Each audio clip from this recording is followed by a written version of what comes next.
have our Kip Corps C. Henry Smith oration contest this morning. But before we get started with that, and I think we will take up the full amount of time for Convo, so just prepare yourselves.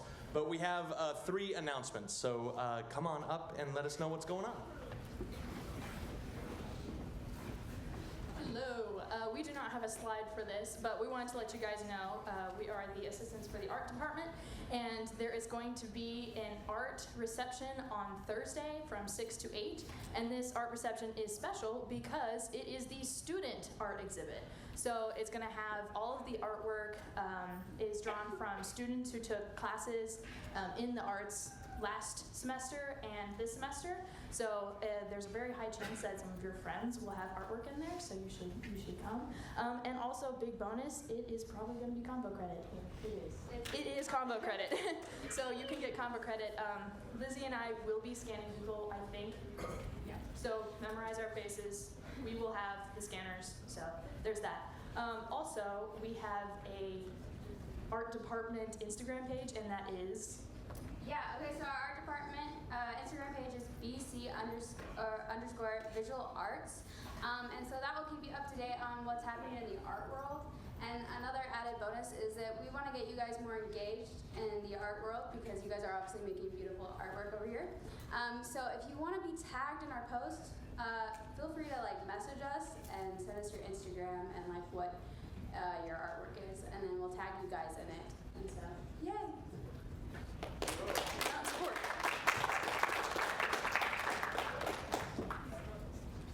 Hello everyone. To make up for the fact that they didn't have any slides, I actually have 2. So if we could start with the PAC election slide, if you guys have that back there. It's rainbow? Yeah, that's the one. All right, so we are currently seeking motivated students interested in advocacy for leadership positions inside of the Pride Alliance Council next year. We're looking to fill either president or co-president if you want to run with a friend, and then also our treasurer position. So if you are interested, please scan the QR code and let us know ASAP. This is a very good resume builder and also just a great way to grow in your advocacy here at Bethel. And then if I could get our other slide about the Day of Silence. Okay, so on Thursday at 6 p.m., we are having a walk for the Day of Silence. We've dubbed it the Day of No Silence to follow what GLSEN is currently doing, this is a day that historically, students would take a vow of silence and then use that to protest LGBTQ harassment and bullying. But recently there's been a push to actually, instead of staying silent, to speak out. So we will be having a walk on Thursday at 6 p.m. in Centennial Plaza, and then that event will also be worth Convo credit. So it's a great, easy way to get in some Convo credits and also practice some advocacy. We're gonna have some talks about the history of the day and about the state of LGBTQ bullying and harassment, especially on college campuses. So if you're interested, please come to the event and have a great rest of your day.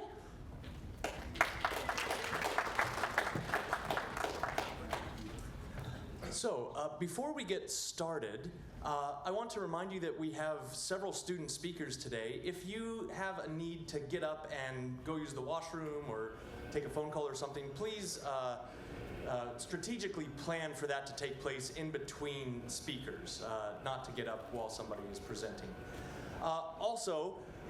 Since Peter Gorzen is doing a conference in South Dakota today, it's just me facilitating Convo, which is kind of fun, but that also means that I'm going to be up and kind of around. So if you see me moving, that's what's going on. Other than that, please welcome to the stage Aaron Nicely from Kip Corps to introduce our Convo for today.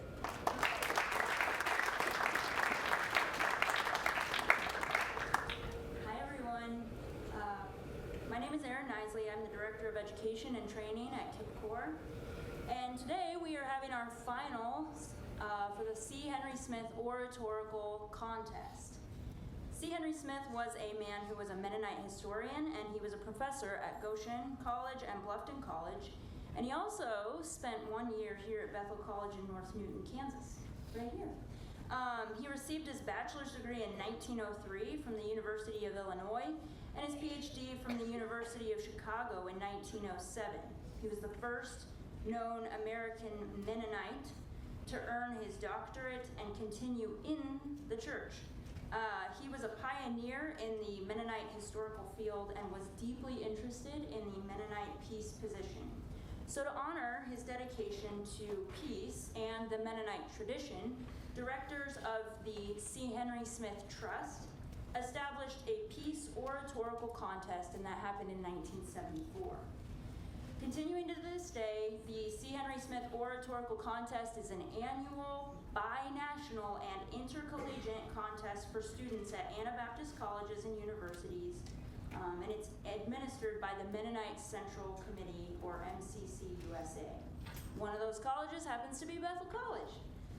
So this year we had our preliminary round for this oratorical contest on March 5th at Life Enrichment. And now, today, you will hear 4 extemporaneous speeches from Bethel College students on a Christian peace position. And then 3 judges will then rate, judge, and assess those speeches and determine a winner for Bethel College, who will then go to that bi-national intercollegiate contest. So, with that, I would like to warmly welcome our first orator, Mr. Josue Koidu, to the stage.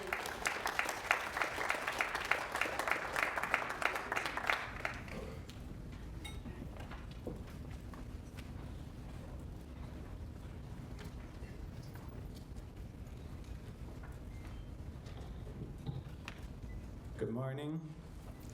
My name is Josue Koidu, and the title of my oration is The Cost of Peace.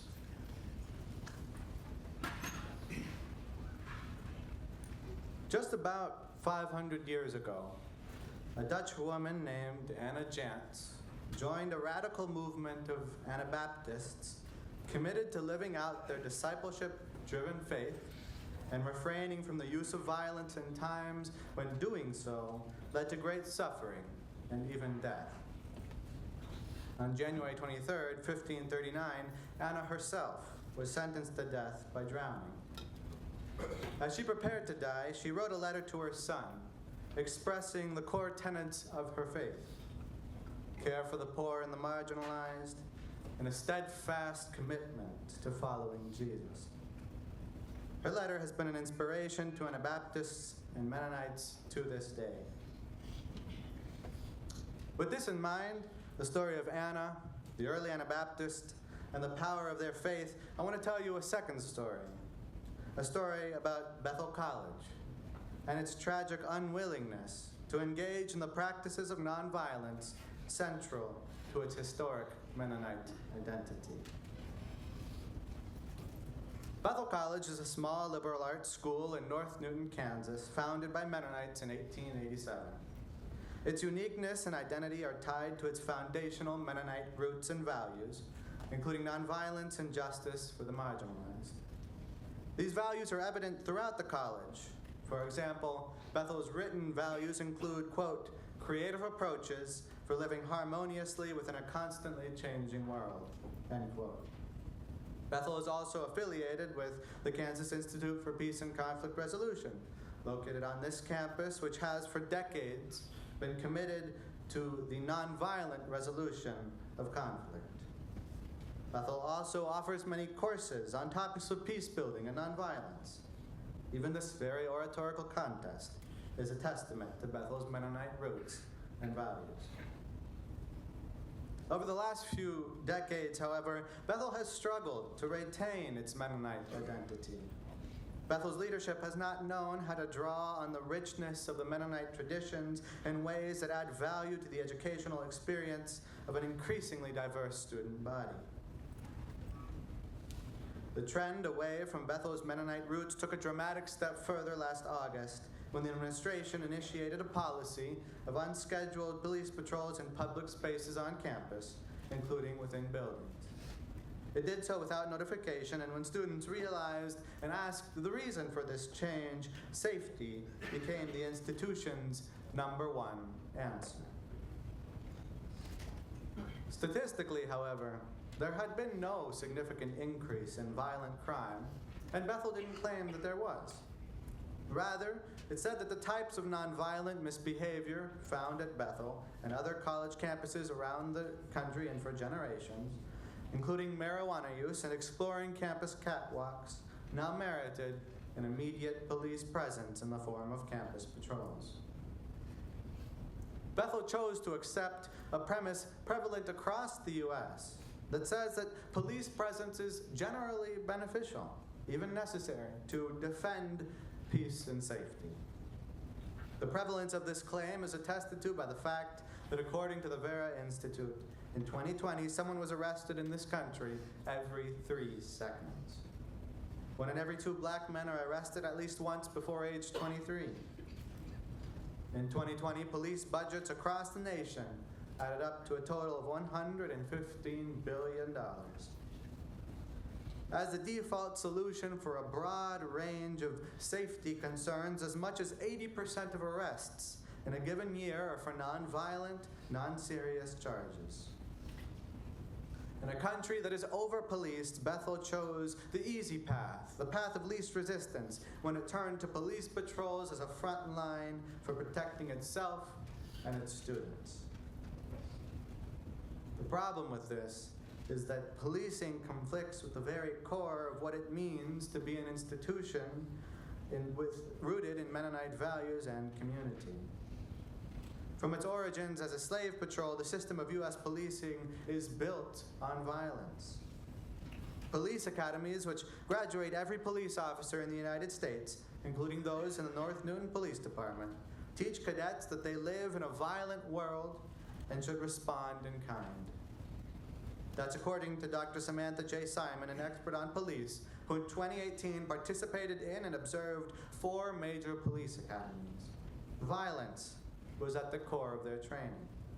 Quote, cadets' bodies are physically conditioned to assume that everyone is armed, to act swiftly and decisively, and to shoot as soon as they perceive a deadly threat, end quote. Cadets are taught that there is a war on police and that they are seen and targeted as an enemy by the general public. They're told not to hesitate to use violence to protect themselves. According to ABC News in 2023, many police academies resemble military boot camps. Quote, with cadets in buzz cuts and hair buns getting yelled at by drill instructors. End quote. Police departments across the country are equipped with military-grade equipment. According to the ACLU in 2021, state and local law enforcement possessed more than 60,000 military-grade rifles and machine gun parts and bayonets. The police car used to patrol this very campus is equipped with a shotgun and an AR assault rifle within arm's reach of the driving officer. When Bethel chose to invite lethally armed city police to patrol its campus with the excuse of ensuring safety, it bought into the logic of and accepted the violent system of U.S. policing beyond necessary emergency response. It chose to make it a default method for community safety, accepting the premise that peace must be defended rather than built. In making this choice, what became more important than its values and traditions? Was it time, convenience, or attractiveness to certain populations? Was it out of fear? Maybe it hoped that in distancing itself from its own identity, it would increase enrollment. Whatever it is or was, Bethel ran into the hard truth that peace has a cost, and it decided it would rather not pay that price. Instead, it was willing to ignore and set aside its values and identity to prioritize the values and methods of a violent and vengeful world as it caved to the temptations of vanity and easy answers. While it may seem that this is the end of the story, the good news is that it's not too late for us to do the right thing. We must continue to ask, what if Bethel chose a different path? It could strengthen its identity. It could take a step towards freeing itself from the shackles of conformity, convenience, and the violent status quo. They could invest in creative, non-violent methods of security, even as simple as more lights and cameras, that are more effective and ethical than having lethally armed city police patrolling the campus. Drawing from its Mennonite roots, it could be inspired by Jesus' example and teachings to respond to evil with creative peace building, rejecting the use of violence as an appropriate means to any end. Bethel could enrich the educational experience of its diverse student body by sharing the wisdom of Mennonite writers and thinkers on topics of peace building and nonviolence. What makes Bethel College unique is that it's shaped and sustained by these Mennonite values and traditions. We have to speak up now to remind Bethel's leadership of that fact. We all have power and a voice, which we must use to push back against this dangerous threat to the very core of who we are. Bethel can choose the easy way and be well adjusted to this society, or it can choose to be maladjusted and walk in the way of peace. I hope we have the wisdom to listen to the words of our religious ancestor, Anna Jantz, who instructs us to, quote, not regard the great number, nor walk in their ways. Wherever you hear of a poor, simple, cast-off little flock, despised and rejected by the world, join them. For where you hear of the cross, there is Christ. May it be so here at Bethel College. Thank you.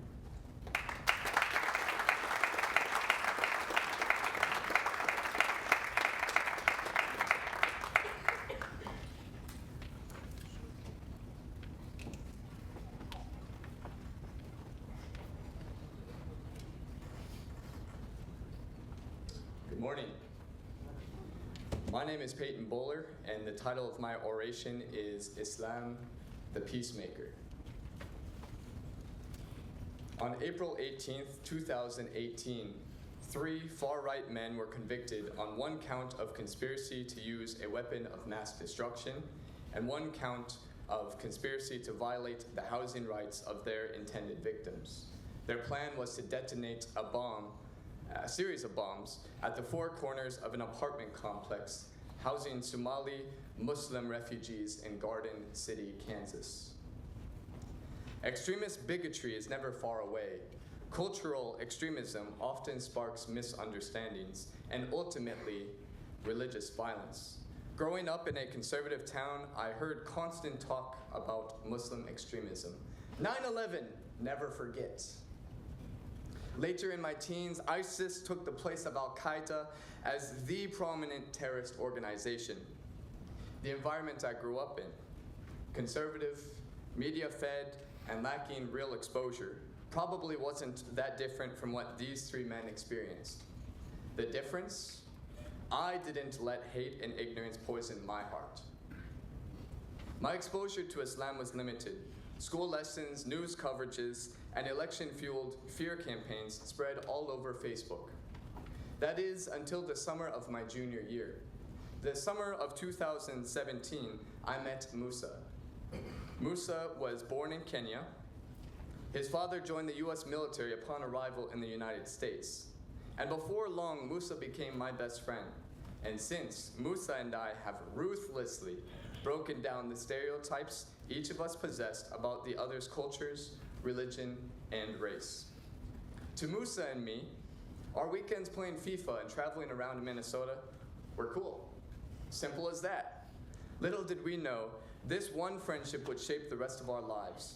Through Musa and dozens of Somali, Pakistani, and other Muslims, my whole perspective of Islam slowly shifted. Now I am blessed with the opportunity of sharing the beautiful, peaceful religion of Islam with Bethel College. I am not here to preach. Rather, I am here to encourage you, my community, religious or not, to nudge us all towards a clearer, more actionable approach to peace in our communities, our religious institutions, our schools, and in our own homes. I will do this by exploring concepts that reflect Christianity and, in many ways, the average person's default approach to life. But instead of choosing tools from Milwaukee or DeWalt, much of my peacemaking toolkit comes from Islam. I choose Islam because of its clarity and precision. In Islam, the hammer, our actions, the nail, our purpose, and the finished product, our outcome, are consistently aligned and intentionally crafted. Actions speak louder than words. They are necessary tools for peace. Islam emphasizes action, just like the book of James, chapter 2, verses 15 through 17 says, "If a brother or sister is poorly clothed and lacking in daily food, and one of you says to them, 'Go in peace, be warmed and be filled,' without giving them the things needed for the body, what good is that? So also, faith by itself, if it does not have works, is dead." Zakat is a mandatory charitable giving for Muslims who meet the minimum wealth threshold. The word means purification or growth. It is both worship and social obligation. By giving to those in need, you purify your remaining wealth and support God's creation. Christianity also has the concept and practice of tithing, which is donating 1/10 of one's income to God's purpose. Leviticus 27, verse 30 says, "Every tithe of the land, whether of the seed of the land or the fruit of the trees, is the Lord's. It is holy to the Lord." Giving to God's cause establishes social bonds and community support. It leads to purification of the giver's heart from greed and selfishness, and generates the obvious reduction of poverty and inequality. Mennonites model this well, donating money and time, also a currency, to causes like humanitarian aid or Mennonite Disaster Service, which responds to disasters and rebuilds communities. Actions, not assumptions, build peace. A hammer is useless without nails, and nails are useless without a hammer. Without the hammer of action, intention and purpose cannot stand on their own. Every action in Islam should be tied to clear intentions in the heart, or in Arabic, niyyah. Chapter 33, verse 5 of the Quran says, "There is no blame on you for what you do by mistake, but only for what you do intentionally." Muslims regularly reinforce God-centered intentions throughout the day, before eating, leaving the house, reading the Quran, and many other activities. Muslims say Bismillah. In English, this means in the name of God. Other common phrases are Alhamdulillah. All praise and thanks are due to God. Insha'Allah, or God willing, and Allahu Akbar, God is the greatest. These phrases keep intention clear and righteous, showing humility, hope, and trust that God's plan is always greater. Daily reinforcement of my own niyyah to serve God and resist wrongdoing has helped me find internal peace and taught me how to build it inside of my own relationships. If you are uneasy expressing your own niyyah in Arabic, take the time to connect with your own intention and affirm it with your own mindful words each day.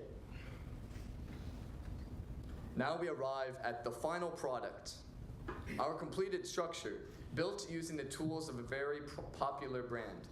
Islam, followed by nearly 2 billion people since 2020, is projected by Pew Research to continue growing steadily. Instead of reacting with fear, Christians might find value in the refreshing peacemaking tools which Islam offers.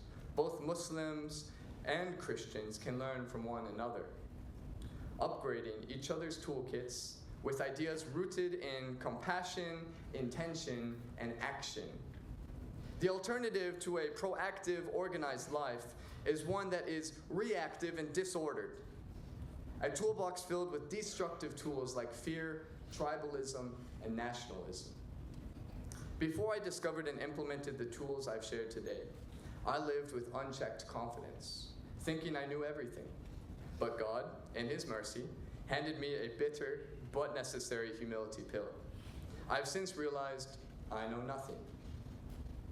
As I continue to seek knowledge and refine my niyyah, my intention, I've been blessed with a deeper internal peace and a more intentional approach to building peace around me. At the beginning of this speech, I shared my niyyah, my intention, to introduce a clear and concise approach to peacemaking. Each of us carries a toolbox. Some tools serve us well, others are outdated, broken, or in need of sharpening. My goal today has solely been to offer a few tools which could help you upgrade your own. So here's my challenge. Expand your horizons. Explore what tools might truly serve you. Today, I share just a few, like giving in charity and living with purpose by setting clear intentions throughout the day. Islam has given me a toolbox full of direct, purposeful instruments, tools that reinforce compassion and justice. But those qualities are not exclusive to Islam. Musa constantly reminds me of that. Islam, at its core, is a way of life. It is full submission to the will of God. And when you build your life on that foundation with the right tools and the right intention, peace becomes not a possibility, but a practice. Thank you.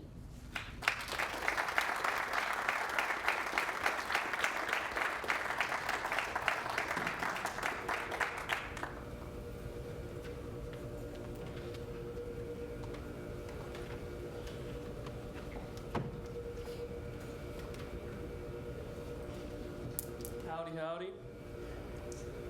My name is Isaiah Smith.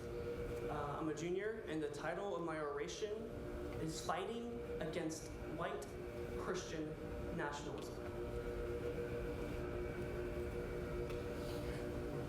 The story of Shadrach, Meshach, and Abednego has been a classic lesson for all Christians. These three young boys refused to worship King Nebuchadnezzar's golden statue, and as a result, were thrown into a burning furnace. However, a fourth figure, which symbolized God's protection, appeared in the furnace, and all of the boys came out of the fire untouched. This story emphasizes the importance of having faith, even when faced with adversity, as well as standing against idolatry. Yet, there is another important underlying message: the rejection of a unified state religion. King Nebuchadnezzar wanted to convert his kingdom to his ideology, so he had to control people's faith. Peace was not an option. Unfortunately, many Christians in the United States embody King Nebuchadnezzar. Christian ideology is being forced onto others, hurting marginalized and oppressed communities the most. This is known as white Christian nationalism, which Anabaptist theologian Drew J. Strait defines as a myth that God has a special connection with the United States, promoting a false gospel with authoritarian impulses, seeking Christian supremacy over laws, public schools, and culture. White Christian nationalism is an idea, meaning that you do not have to be white to hold these values. Rather, their theology fosters heteronormative, patriarchal, and white supremacist systems. Yet, peace-oriented Christians are the biggest enablers, often tolerating or ignoring white Christian nationalism. So today, we must examine white Christian nationalism's prevalence and problems before looking at the role that peace-oriented Christians have. Because the Christian peace position, as Micah 6:8 outlines, is to do justice, love mercy, and walk humbly with God.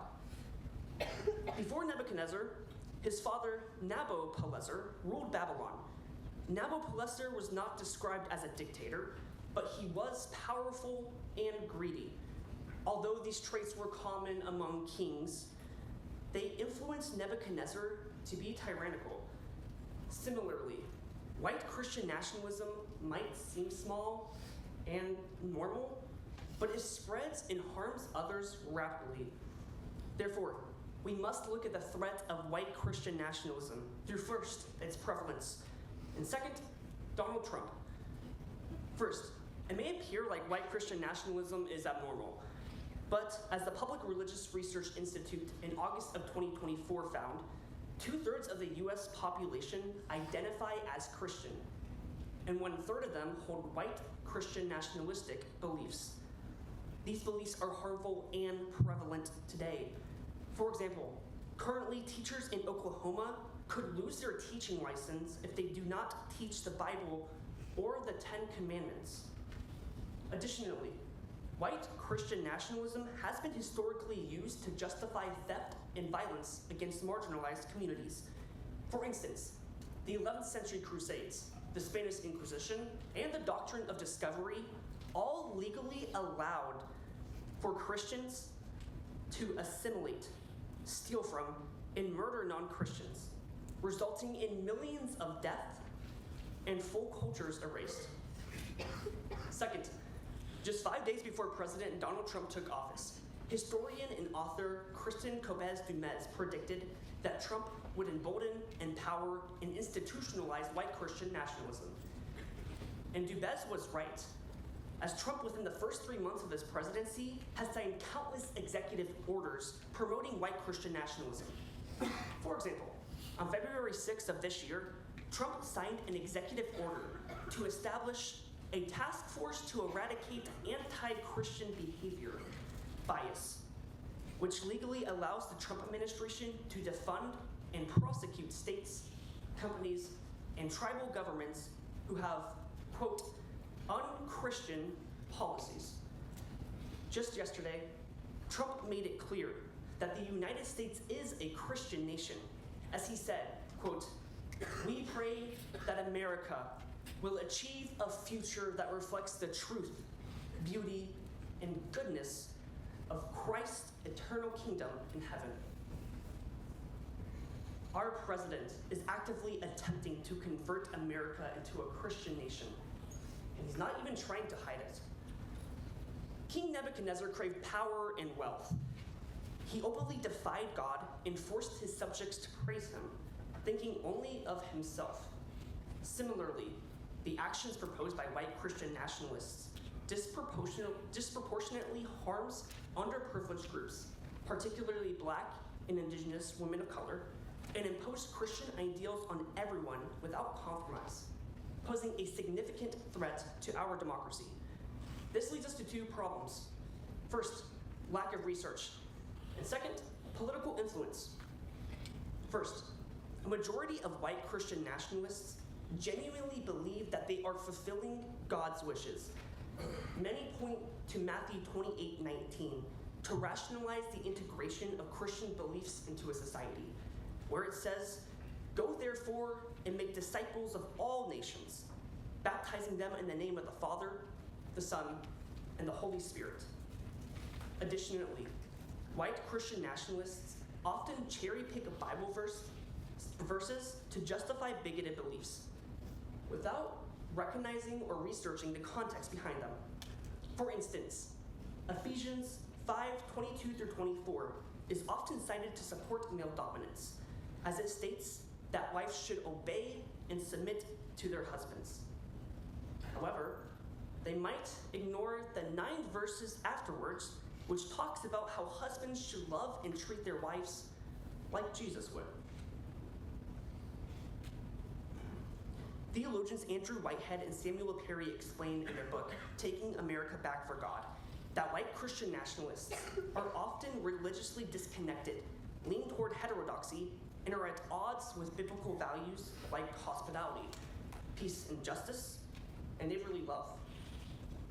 Second, political influence promotes the spread of white Christian nationalism.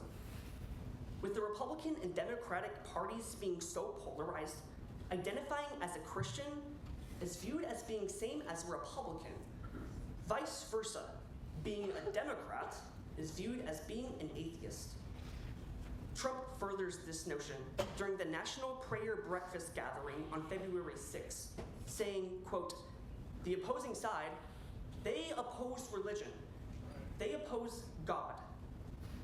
Bart Bonikowski, Associate Professor of Sociology and Politics at New York University, furthers that white Christian nationalists, like Trump, take advantage of pre-existing societal cleavages to mobilize supporters, channeling their fears into resentments.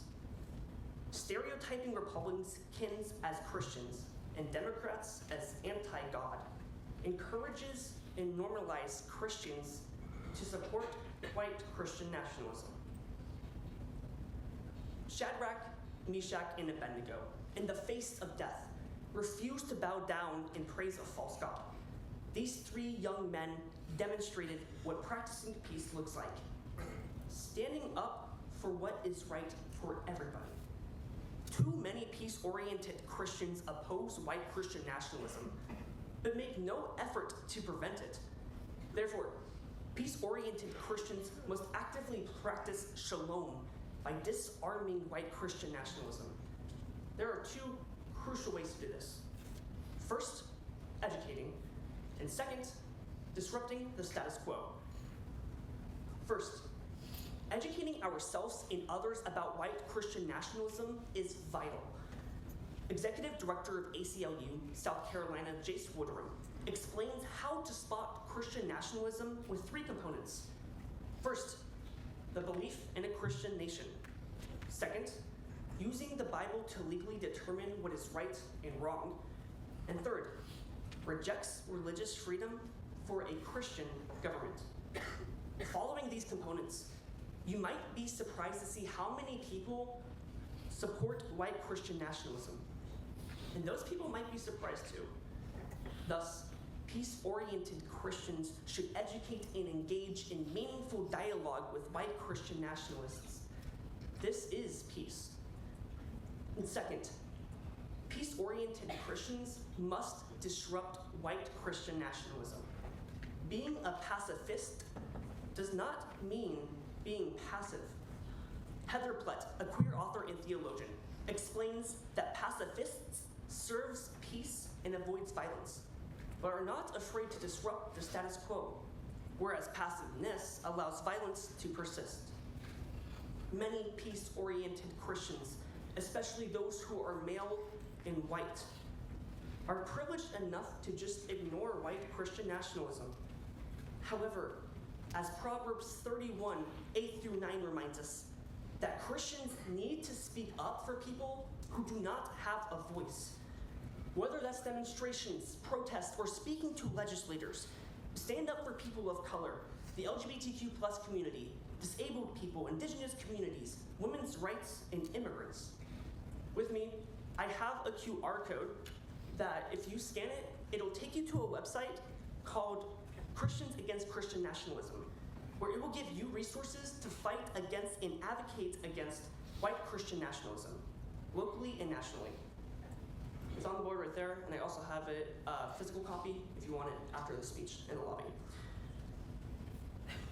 We live in a country where white Christian nationalism is mimicking King Nebuchadnezzar's tyranny. What he did was not peaceful and only caused harm. Yet Shadrach, Meshach, and Abednego protested with peace against the king's cruelty. Peace-oriented Christians need to practice shalom and advocate against white Christian nationalism. There are too many people suffering to just ignore this pressing issue. It's time to do justice, to love mercy, to walk humbly with God, and to take a true Christian peace position.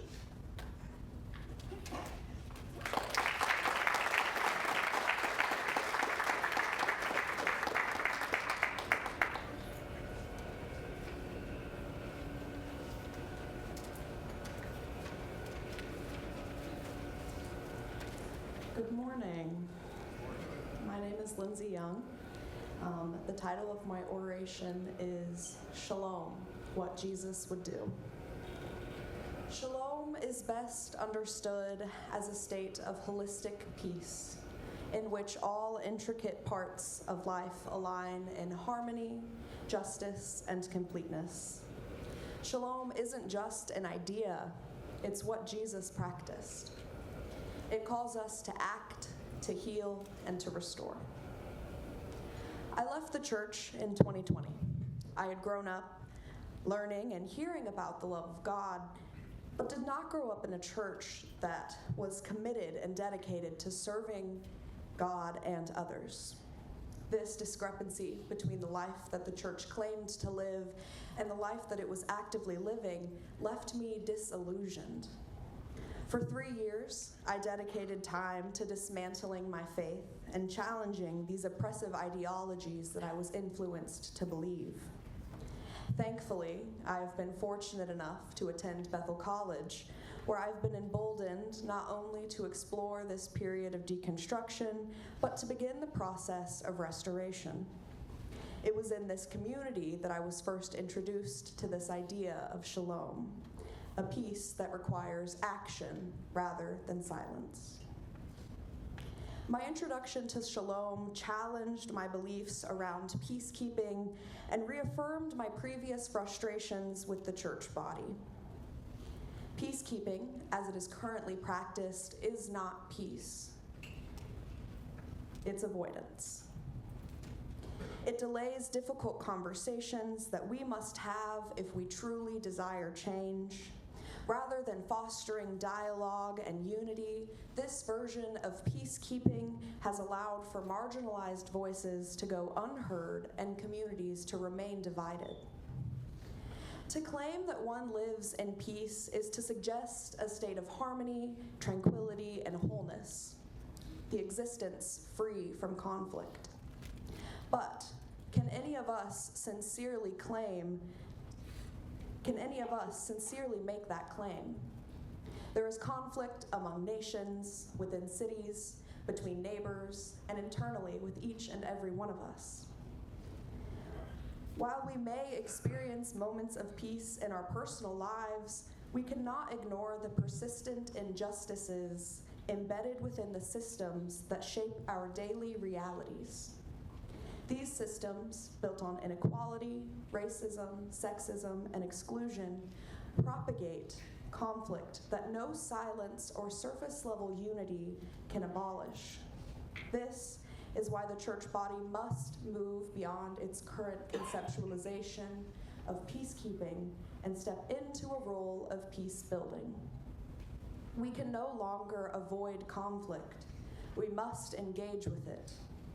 The time has come for followers of Jesus, true followers of Jesus, to exchange a quiet complacency for an active, justice-centered pursuit of shalom.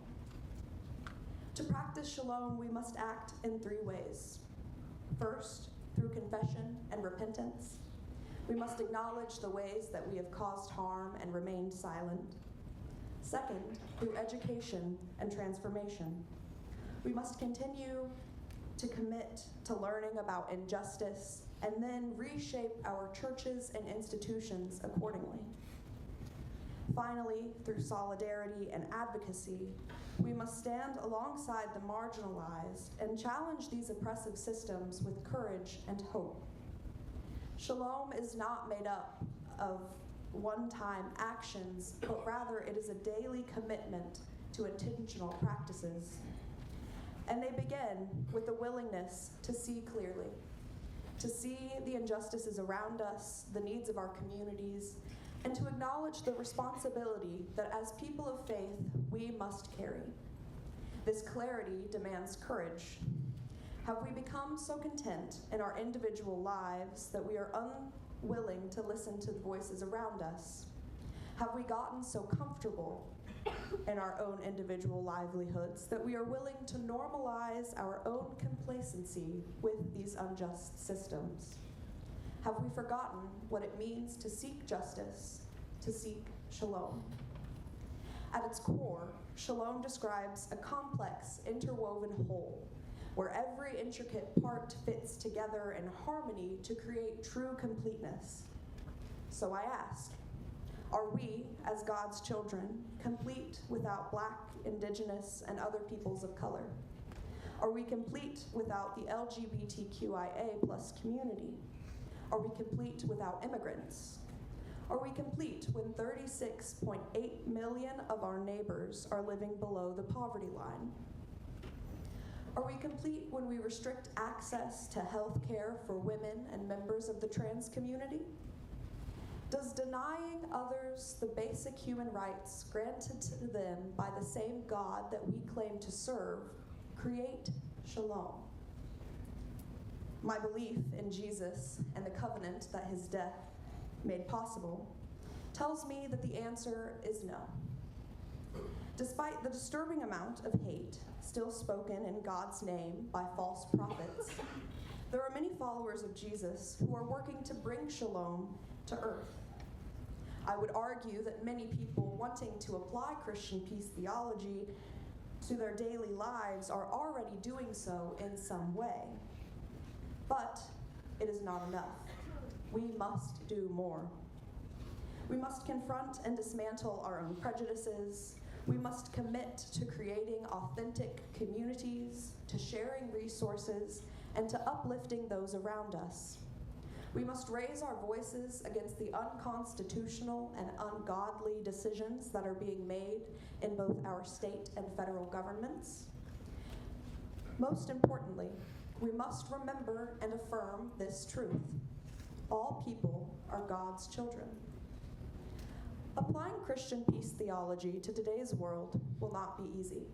In John 16:33, Jesus says, "In this world you will have trouble, but take heart, for I have overcome the world." We are not promised ease. Jesus assures us that there will be struggle, especially when we challenge unjust systems or try to redefine what it means to be a follower of Christ.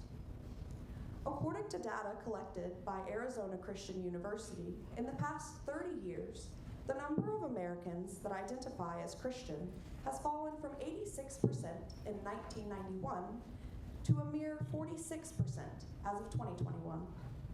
I don't believe that this decline reflects a lack of belief or a loss of faith, but rather a rejection of this version of Christianity that is committed to condoning bigotry and hypocrisy.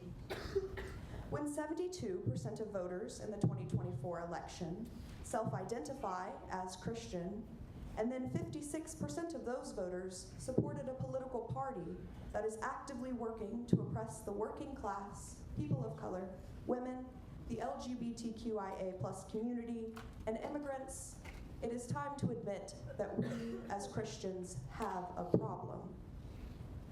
If we claim to follow Jesus, if we truly believe in Christian peace theology, then we must ask, when will we begin to practice it?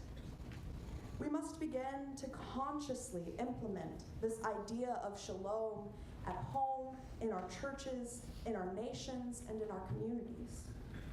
We cannot remain stagnant, waiting for God to fix the world, when God has already given us the tools and building blocks necessary to do so. So what do? We start by dismantling the harmful narratives, both conscious and unconscious, that shape our beliefs. We educate ourselves on systemic racism and colonialism. We ask our differently abled siblings about how they have experienced exclusion and what we can do to remove those barriers. We learn about the realities faced by the queer community, women, and young girls. We challenge our worldly beliefs by seeking knowledge so that we are better equipped to serve all members of God's kingdom. We listen to marginalized voices and ask how we can help. We do not speak over others, nor do we center ourselves. When we are called out for harmful mindsets or actions, we respond with humility and gratitude. We must recognize that we have been given an opportunity for growth. We must remember, we are in this together. Until we stand in true solidarity with one another, we will never be able to fully implement Christian peace theology into our pursuit of reconciliation. Isaiah 58:10 challenges us to feed hungry people and to satisfy the needs of those who are crushed. Do our congregations work to feed those who are hungry? Are we working to clothe those who are cold? Do we provide a safe space for every individual to live freely and authentically? We have seen, especially in recent weeks, that we cannot rely on our current administration to care for those who are suffering. But we can be a source of support. We must show our communities that if nothing else, they can rely and count on us. When bills are raised and courts pass rulings harmful to others, we raise our voices. We call, write, and visit our legislators. We ask that they vote yes on Senate bills such as S-696, a bill meant to protect our Ukrainian guests during hostilities. We protest peacefully because there is strength in numbers. We become the advocates and allies that Shalom has called us to be. The pursuit of Shalom is not a passive calling. It is a daily commitment to justice, equity, and love. We can no longer afford to hide behind the illusion of peace while oppression persists in our communities, churches, and institutions. If we truly believe in a God of justice, we must begin to embody that belief by creating spaces where all of God's children are able to thrive. The responsibility does not belong to someone else. It belongs to each and every one of us. Shalom is not something that we wait for. It's something that we build. So let us begin. Thank you.